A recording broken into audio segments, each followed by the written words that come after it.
Sa totoo lang, sa totoo lang, sa totoo lang, sa totoo lang yung lahat, sa totoo lang. 4:31 na po ng afternoon dito po sa Maynila, June 29. June 29, Monday. 2026. Ricky Rivera po. J. Halbuna po. At kayo po ay nakikinig dito sa Current PH TV. Sa totoo lang, pag-usapan nun natin yung nakaraang rally kahapon, no? Na mahigit mga 3 to 4,000 people. Daw. Oo. Yan ang sabi ng polis. Na umaten dito sa White Ribbon Rally. March. Okay.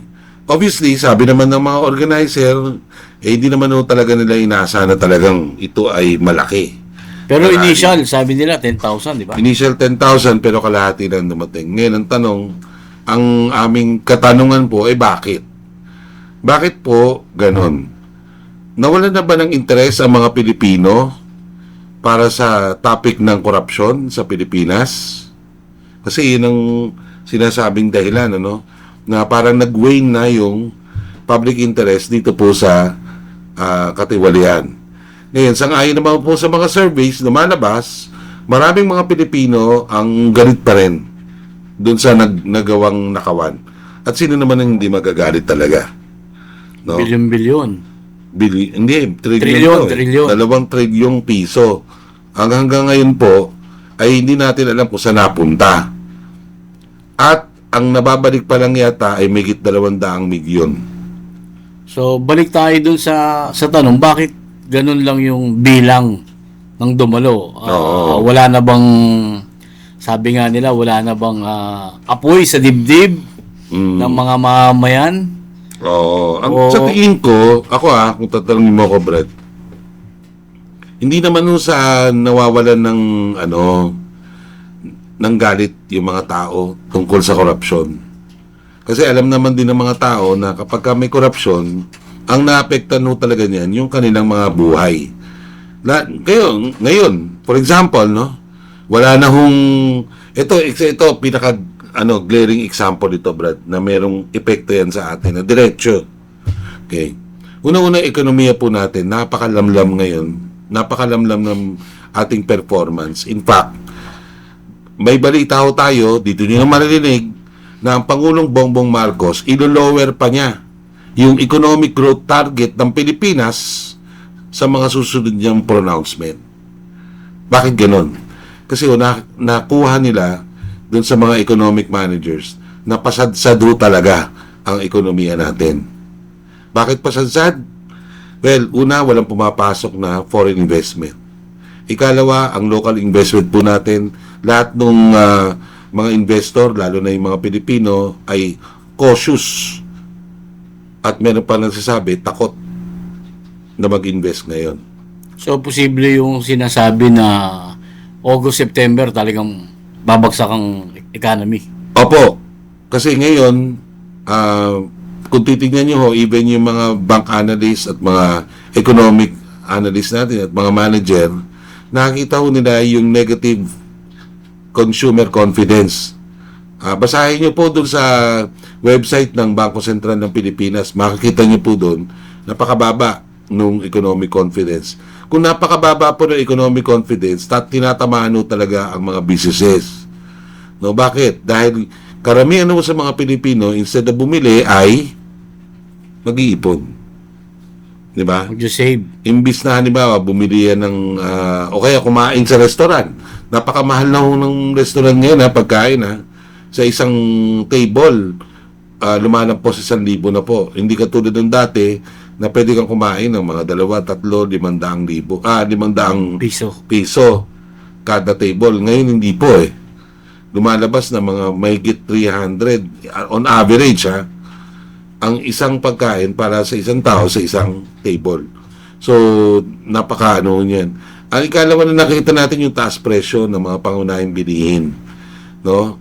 Obviously, wala akong ginagawa yung ating Department of Agriculture at ang Department of Trade and Industry natin para bigyang solusyon ito pong pagtaas ng presyo ng mga pangunahing bilihin.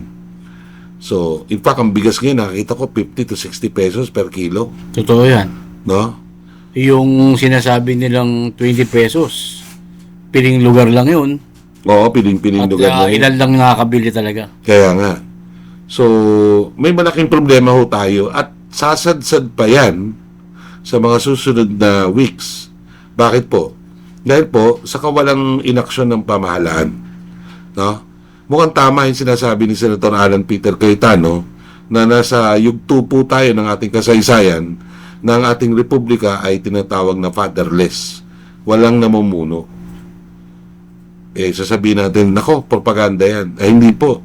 Totoo yan. Kitang-kita ho naman ngayon, kapag lumalabas ang Pangulong Bongbong Marcos, ano po ba nakikita nating nilalabasan niya? Ang nilalabasan niya, kung hindi man bridge opening, kung ano-anong mga activity na isinasaksak sa schedule niya.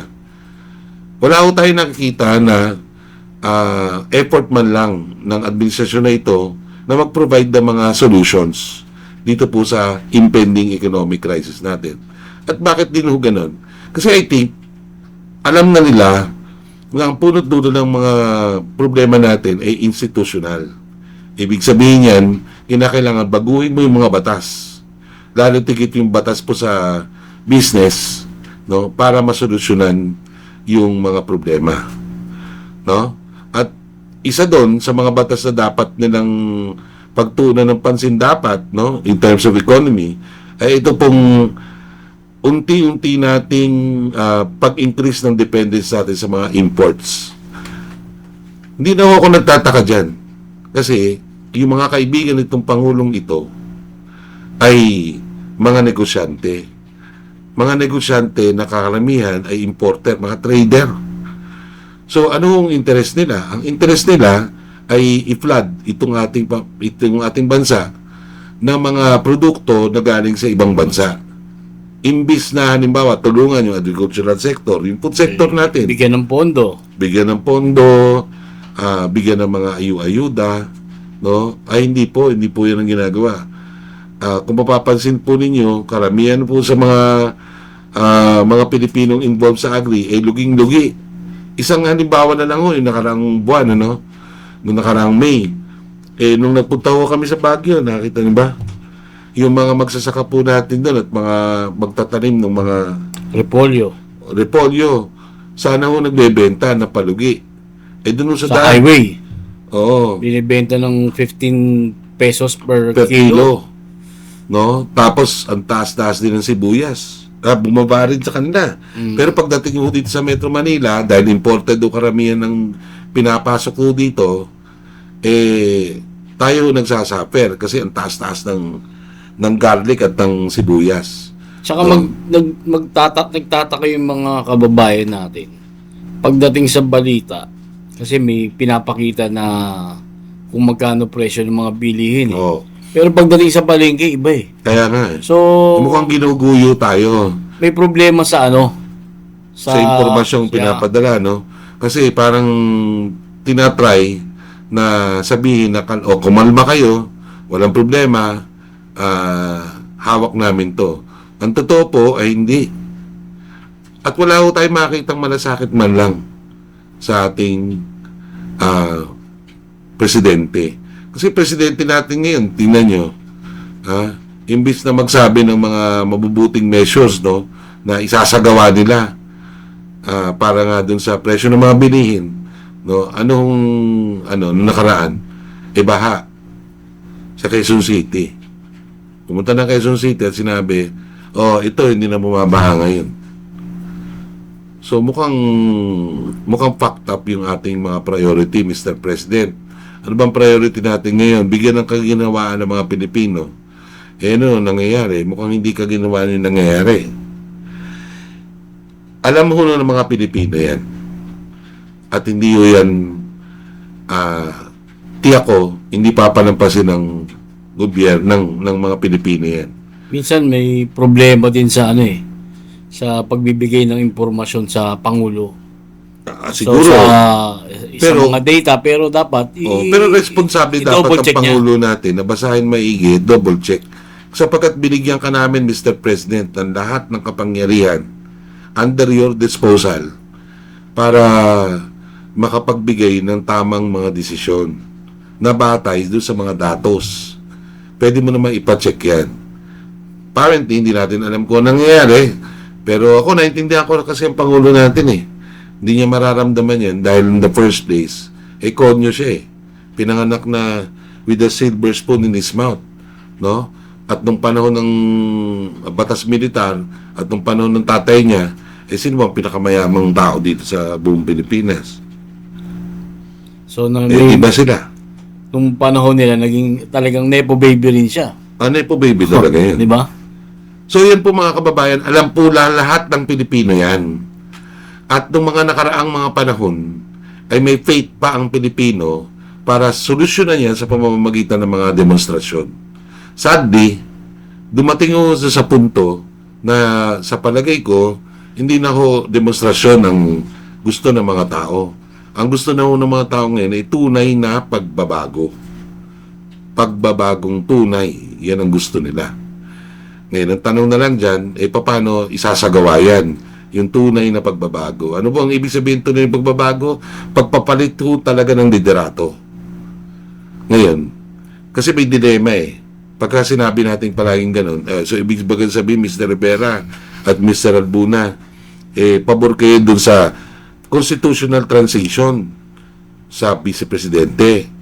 Alam nyo naman, ang vice-presidente naharap din sa trial this week yata o next week, no? Next week.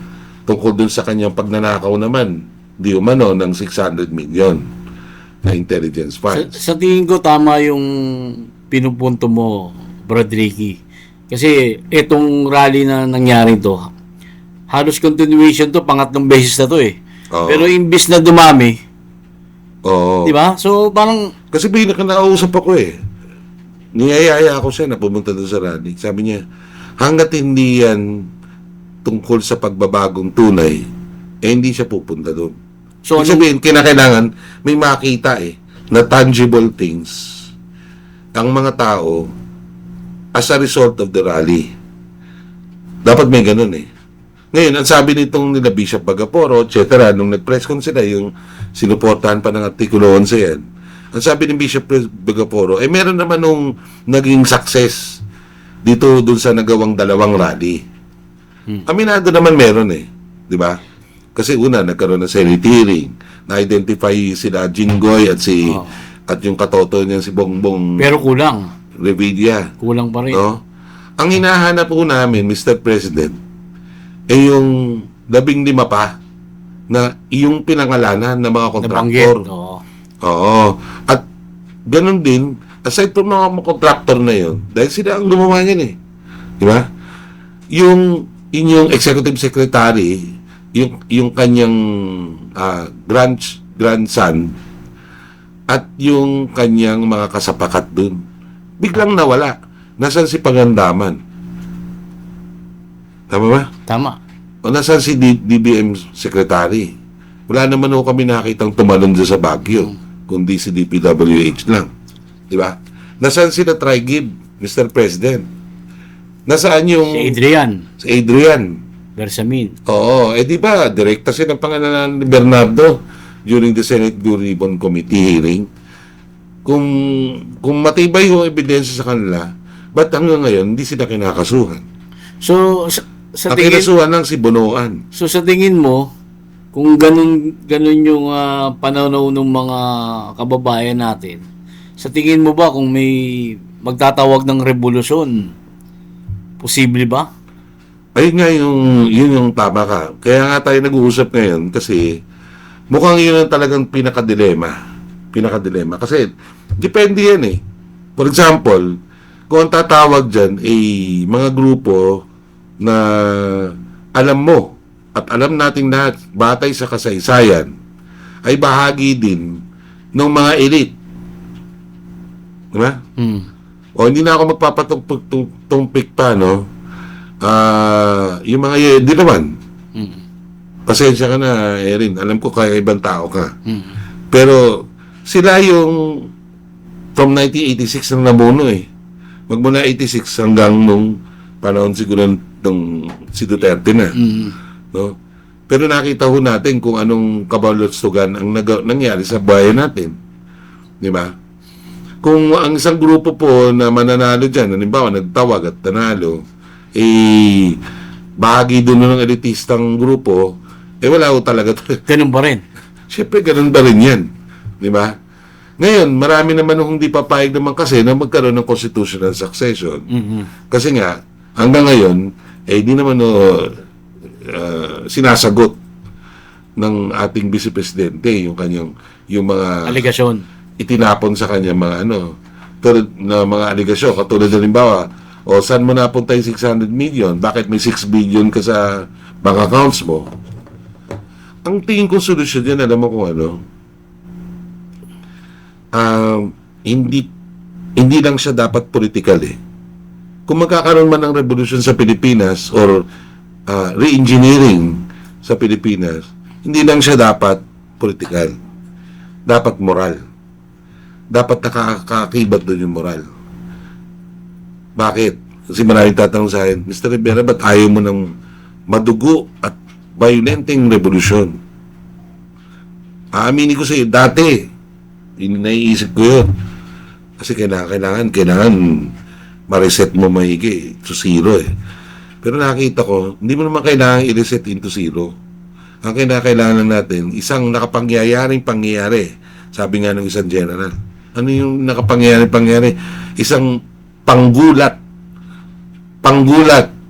para sa mga elitista, panggulat sa mga oligarkiya na may panahon o may punto sa kasaysayan na tayong mga Pilipino ay hindi na papayag dyan at mapoprosecute sila maigi.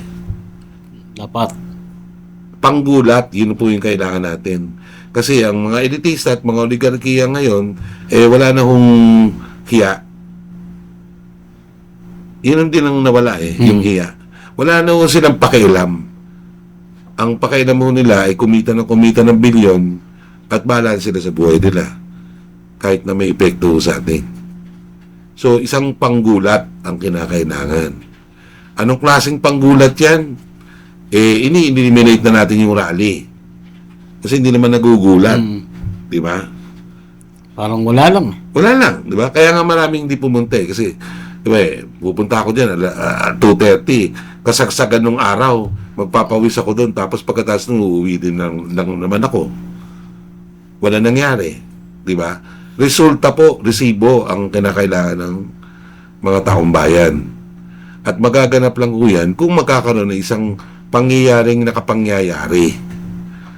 Okay? Na magiging resulta dun sa paglilinis ng birokrasya at pagtatayo ng mga bagong institusyon na nakaakibat sa kultura at kabihasnan ng mga Pilipino. Kung paano hong isasagawa yan, ay ayaw ko nating mag-propose dito. No? Pero, inevitable na po talaga yan. No? Kung gusto mo, katulad ng halimbawa, no? Kung meron kang halimbawang kapatid, no? Medyo lulugo-lugo siyang ganun. Medyo parang inaantok-antok. Anong gagawin mo? Gigisingin mo. Sige mo, uy! Oh. Di ba? Basta ka na. O minsan pa kapag ayaw pa rin, bumangon sa higaan, ang gagawin, kukuha ng tubig. Buhusan mo. Bubusan mo, magkugulat ngayon siya. So, yun ang kailangan. Yun ang kailangan. Panggulat. Kasi pagkatapos doon, may inspire tayo, tataas ang moral natin mga Pilipino, muling magbabalik yung tiwala ng mga Pilipino sa pamahalaan natin. At muling maibabalik yung tiwala ng mga Pilipino sa mga institusyon natin. Ngayon wala eh. Kasi yung mga inaasahan mong lalaban o kikilos, tahimik sila ngayon eh. So, yung mga kababayan natin, nag-iisip sila kung ito ba nakipagsabuatan din, nakatanggap din ba ng maleta to? Kasi marami silang inaasahan Maaari. Di ba? Yung mga dating sumisigaw na anti o never again, hindi mo nang naririnig sumisigaw ngayon. Nakikita mo kasama pa nila. Hindi, nag-aantay na lang. O yun nga. Di ba? Oo. So, parang na-compensate sila dun sa pag-aantay. Ganon. Parang ganon, di ba? Ay, hindi lang pananaw ko eh. Kumbaga na whitewash yung white ribbon. Yun po yung sinasabi ho namin dalawat. Sa tagal na ho namin bilang mga journalista at mga mamamahayag, klarong-klaro naman Kitang-kita, no? At yung epekto ho niyan, makikita pa ho talaga natin sa mga susunod na panahon. Kahit sa amin, sa bilang photojournalist, kumbaga sa yung larawan, hindi rin ganun. Wala rin dating Oo nga. Wala rin dating di ba? Normal lang na nagmarcha. Oo. Sigaw-sigaw Kasi lang. may pagkakataon, Brad, na kung ang kalaban mo, demonyo, may sanlaksang pera, may sandata, may sariling impluwensya sa gobyerno, at sasabihin mo sa kanya, papanalangin kita Walang mangyayari. para magbago. Maghihintay ho tayo, mamamatay ho tayong kahihintay. Dapat yung tapatan. Oo, kasi obvious Counter na obvious mo. naman ho sa ginagawa ho nila. Na ang Counter ginagawa ho talaga nila is to really steal us our money. Napaka-obvious. Ngayon, hindi mo naman pwedeng sabihin, papanalangin na ho natin. Hindi sa binababa ko ang kakayahan o kapangyarihan ng Panginoon. Pero mismo ang Biblia mismo at ang Panginoon natin ang nagsasabi at nagdidirekta sa atin sa mga tunay na mananampalataya na tayo mismo ay dapat kumilos kapag nakakita tayo ng kasamaan. Nasa Biblia ho yan. Nasa Deuteronomio at dun sa isang provision o anong tawag doon? Isang Bersikulo. o bersikulo, no? Sa Romano. At even sa ilang older versions of Jeremiah, halimbawa, na kapag ikaw ay isang mananampalataya, totoong naniniwala ka sa Diyos, may responsibilidad ka na linisin yung iyong lipunan ng kasamaan at katiwalian. No, paano mo nilinisin? Nasa Diyos yan.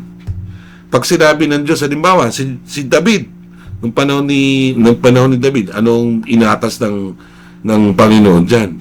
Yung mga tribo na hindi para sa akin at gumagawa ng kasawaan, eliminate mo. Eliminate. Diba? May ganun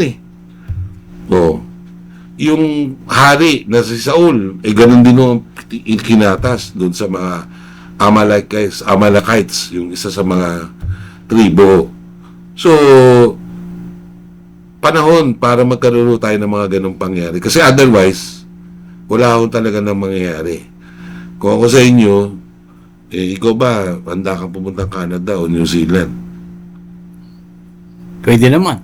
Kung may Pwede. pagkakataon. Sa may kapatid mo, hindi. Nasa Phoenix yun. O, nasa Phoenix. O di ba namang sa hindi, baka doon ka pumunta. Oo. Paano yung mga walang pera? Oo. Di ba pag lumubog na itong Pilipinas? So, panahon po para tayo magkaisa at i-fulfill itong sinasabi ko nakapangyayaring pangyayari. Dahil kung hindi yan, at maghihintay na lang ho tayo ng 2028, baka pare-pare tayo hindi makaabot ng 2028. Okay po? Baka kasi sabi na, hindi, hintayin na lang natin yung eleksyon. No? Napakalayo pa noon, 2026 na. Pero pababa yung economic condition natin. Siguro by that time, By may that time, asahan pa kaya baka tayo. wala nang tumakbo kasi wala nang nanakawin. Oo, kasi masyado rin tayong presumptions na, lahat ng natin masusolusyonan through elections. Diyos ko naman. Dapat Nakailang ngayon na. eleksyon ka na ba, Brad? Marami na. Kita mo, wala naman nangyari. Wala. So, yan po yung panawagan nun namin. Ngayon, kung gusto pa rin, halimbawa, ng pamahalaan na makasurvive tayo, yung ating tamad na presidente, sumipag-sipag naman ng konti. Pasensya na ako sa wording pero sa totoo, yun talaga nakikita namin. No? At hindi lang ako, marami nakakita talaga, Mr. President. Medyo sipag-sipagin mo naman. Alam ko nagkakasakit ka, pero naghihintay kami ng resibo. No? Solusyon. Wag lang yung pupunta ka sa bridge opening, whatever. No? Wala akong saysay sa amin yan.